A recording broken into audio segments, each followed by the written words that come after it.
तर जालन्यामध्ये उद्या होणाऱ्या मतदान प्रक्रियेची तयारी सुरू आहे। मतदान प्रक्रियेसाठी प्रशासन सज्ज झालेलं असून जालन्यामध्ये एकूण 2061 केंद्रांवरती मतदान होत आहे। दरम्यान मतदान केंद्रावरून आढावा घेतलेला आहे आमचे प्रतिनिधी रवी मुंडे यांनी। काल प्रचार संपल्यानंतर आता प्रशासन मतदान प्रक्रियेसाठी सज्ज झालेले आहे। आपण बघू शकत असाल तर विधानसभा क्षेत्र न्याय अशा प्रकारे सीयू असेल, बॅलेट युनिट असेल, व्हीव्हीपॅट मशीन असेल, ह्या सगळ्यांचं वितरण या ठिकाणी होऊ लागलेले आहे। जवळपास 19,67,000 मतदार हे उद्या मतदानाचा हक्क बजावणार आहेत।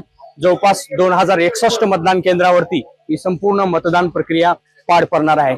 जालना शहराजवळील ITI च्या केंद्राजवळ अशा प्रकारचं हे व्हीव्हीपॅट असेल किंवा बॅलेट युनिट असेल याचं वाटप होत आहे। विधानसभा क्षेत्रनिहाय हे वाटप होत आहे। जवळपास 750 पोलीस कर्मचारी असतील, 50 मोठे अधिकारी असतील, याशिवाय CRPFच्या जवळपास 5 तुकड्या आहेत। पोलीस बंदोबस्त सुद्धा मोठ्या प्रमाणावरती लागलेला आहे आणि जवळपास जालना जिल्ह्यातील 80% पोलीस कर्मचारी या सगळ्या बंदोबस्तासाठी तैनात असणार आहे। एकूणच उद्या मतदार कोणाला कौल देतात हे पाहणं महत्त्वाचं आहे।